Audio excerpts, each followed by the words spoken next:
Hey there, sci-fi lovers. Welcome to our channel, where the universe unfolds and the impossible becomes real. If you're as passionate about the unknown as we are, don't forget to like, share, and subscribe. Your support helps us create more mind-bending adventures just for you. Juno Clarke sighed deeply, leaning back in her seat as her ship, the Inconspicuous, descended towards the surface of planet Zarg 117. The planet's appearance from space had been underwhelming, to say the least. Mostly flat, mostly dry, and mostly dull. Another day, another evaluation for the Intergalactic Survey Corps. And frankly, she was losing count of the planets she'd marked as insignificant or harmless. "Planet approaching," chimed Aldrich, the ship's AI assistant, his voice dripping with sarcasm. "I'm sure this one will be just as thrilling as the last 17, Clarke." Juno smirked. Aldrich had a knack for turning boredom into cynicism. "Just get us down there in one piece," she said, adjusting her seatbelt. Drex Garble, her junior officer, was practically bouncing in his seat, staring eagerly out of the viewport. His wide eyes sparkled with the naive enthusiasm that only new recruits could muster. "Look at it, Juno," he breathed. "A whole planet. Think of the secrets it might hold." Juno rolled her eyes. Drex was fresh out of the academy and had an odd habit of imagining cosmic wonders in the most mundane places. "It's a dry, rocky planet with no atmosphere to speak of and no indigenous life forms. Hardly an oasis of secrets," she muttered, her voice a contrast to Drex's excitement. The ship landed with a gentle thud on the dusty plains of Zarg 117. Juno and Drex suited up, the vacuum-tight suits hissing as they adjusted to the planet's lack of breathable air. Aldrich's hologram appeared next to them as they stepped out, projecting a faint blue glow over the arid landscape. "Welcome to Zarg 117, Aldrich droned. Temperature 120 degrees. Atmosphere non-existent. Geological features flat. Biological significance none. In short, a planetary vacation spot for absolutely no one." Drex, however, was already wandering off, his scanner whirring in his hand. "There's something here, I can feel it," he exclaimed, waving the device around as if to capture some elusive mystery in the air. Juno watched him with mild amusement, adjusting her visor to block out the harsh sunlight. "I'm sure there's something fascinating about every grain of dust, Drex," she replied dryly. But she followed him anyway, out of both duty and curiosity. As they trekked across the rocky terrain, Drex became more animated. "Look at this," he said, kneeling beside a strange, smooth rock. "It doesn't match the geological profile of the surrounding area. Could be an anomaly, an old impact from a foreign object, perhaps." Juno crouched beside him, running her scanner over the rock. It beeped softly. "It's smooth," she said, confused. "No obvious signs of recent impact, though." Drex grinned. "It's weird, right?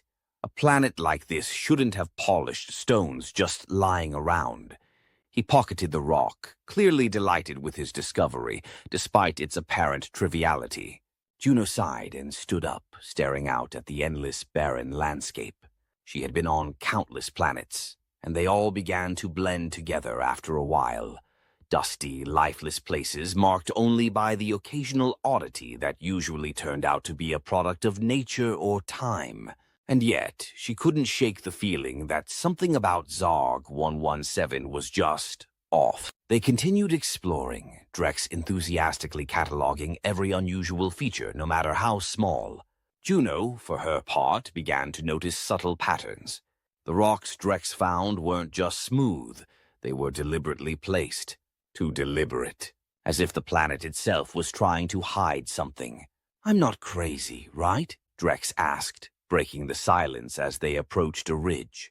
"There's something more to this place. Look, even the ridge, see how it curves? It's almost like someone's been shaping it," Juno finished, frowning.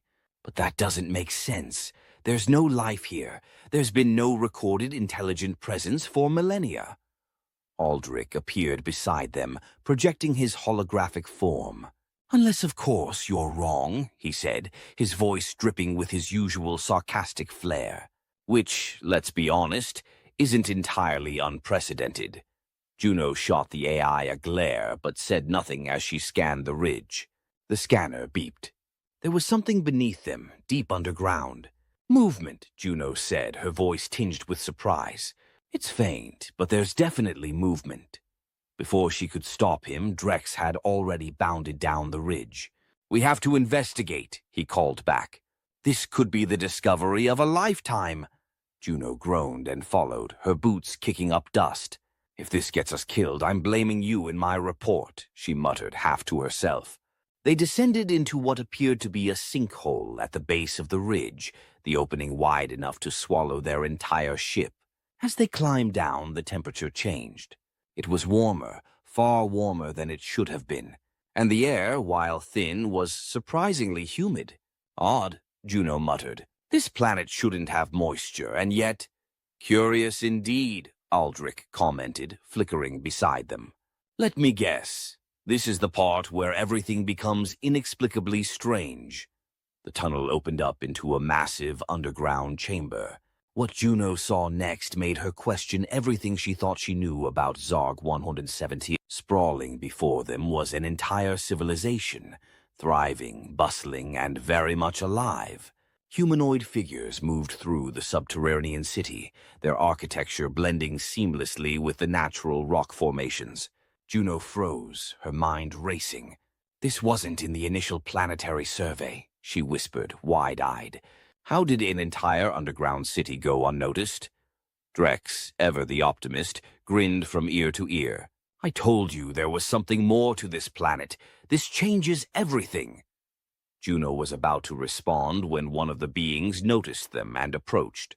It was tall, slender, with translucent skin that seemed to shimmer in the faint light of the underground city. Its eyes were large and calm, and it greeted them with a soft voice. "Welcome, travelers. We are the keepers of Zarg 117. We have been expecting you." "Expecting us?" Juno asked, confused. "Yes," the being said. "For centuries we have lived here, hidden beneath the surface, monitoring our planet's classification in your galactic field guide. We strive to maintain our status as mostly harmless." "Wait," Drex interjected. "You're trying to stay classified as mostly harmless? Why?" The being nodded solemnly. "You see, planets that are deemed too dangerous or too interesting attract unwanted attention. Exploitation, colonization, destruction. We have seen it happen to countless worlds.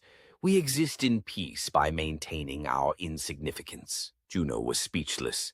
This civilization had intentionally avoided detection for centuries, all to preserve their planet's harmless status. "But now that we've found you, we'll have to update the guide," she said. "This could change everything for your people." The being smiled gently. "We trust you will make the right decision. Sometimes the most valuable thing is to be overlooked." Juno and Drex exchanged glances. This wasn't just another routine evaluation. It was a moral dilemma. If they reported the truth, the planet could lose its safety and anonymity. If they didn't, they'd be falsifying a galactic record. As they made their way back to the surface, Juno remained silent, deep in thought. Drex, for once, didn't speak either. Finally, as they boarded the ship, Juno looked at the planet one last time through the viewport. "Aldrich," she said, "file the report." The AI's hologram flickered to life. "Understood. What will the entry read?" Juno paused for a moment, then sighed. "Planet Zarg 170, mostly harmless." And as they soared into the stars, Drex smiled knowingly. Sometimes staying insignificant was the most significant choice of all. The end.